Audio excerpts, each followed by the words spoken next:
youtube.com/iliveleikearockstar. Day number 12 for all of you today. Today's show is about a very great paradox that is occurring. And it goes along the theme of these shows. I'm standing up here preaching to you, all of you guys, good values, valuing you and yourself, valuing your own desires, valuing your own desire to grow and contribute in all areas of your life. And if you look at my show in a kind of continuum of all of the motivational speakers and authors that have come within the past, let's say 20 years, you've got Stephen Covey, author of Seven Habits of Highly Effective People.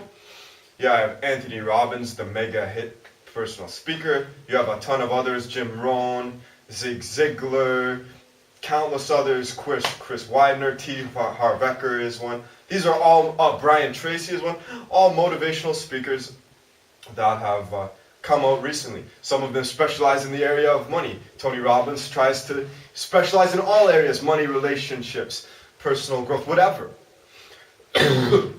But actually, they all, if you follow these kind of things, like I follow these speakers, they all preach the same message. Change from within before change from without. Starting by looking at ourselves, critically analyzing ourselves and looking deep within ourselves to find out answers that we can apply in the outside. What is this? What are these things? These inner things that they teach? These are philosophies.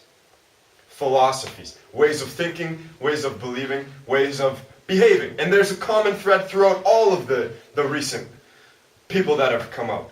If you look in the past 100 years, you got Napoleon Hill, who wrote the book Think and Grow Rich. You've got Earl Nightingale. These are all older examples of the first people that came out using the first medium of television, when it came out using a broadcast. And then there's even things even further in the past, like I've read about Benjamin Franklin's autobiography. Okay, yes, I'm smart. I know about all this stuff. Why does it matter? Why does it matter? Well, no, it's not just the past 20 years. It's not just the past 50 years. It's not just the past 100 years. Not just the past 200 years. Not just the past 1,000 years. Not just the past 2,000 years. Has there always been, since the first time we know of history, preachers, people propounding, spreading all sorts of ideas, philosophies on how to live and how to make your life better. So this isn't a new thing. The paradox that I want to talk to you about is that if there wasn't a need, though, for someone like me to say, hey, go to the gym, hey, work out. Don't follow blindly what your parents and friends and teachers and what society tells you to do. Question things. Go find out for yourself what life means to you. If there wasn't that slight fear on the part of the majority of the population, hey, what if I'm missing something? Hey, what if what I've been taught isn't completely true? What if I'm missing something in life, in my relationships? What if there's something missing?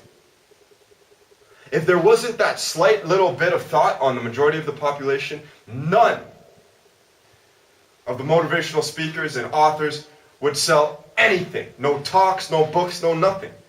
So, us people who speak need you people who listen. Need you to constantly be in need of listening to us to make you feel good. That's just the nature of things. That's how it's been since the beginning of time.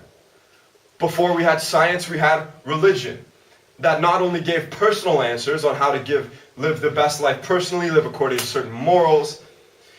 We had all sorts of religions. And then we also had philosophy, which was kind of part of religion and kind of part of science and in this weird little intermediate area. So let's take, for example, ancient Greece. Ancient Greece, you had the different religions where they would worship a whole bunch of gods. And then you had a small group of elite who would gather together for little discussions, like Plato and Aristotle and all of their friends and family and little inner circle. They would all gather around for these little discussions. And they would throw back and forth definitions, ask questions. What does life mean to you? What does love mean to you? What is a good state? What is a good person? How is a good society formed? What is matter? What is life? They would ask these kinds of questions and toss them back and forth. And the interesting thing about that was they were a small group of just very wealthy people who had the leisure to do that, because the majority of the population were not very rich and they didn't have the leisure time to sit and talk and discuss and think all day. So the leisure they did have, they spent in the easy forms of religion that were around.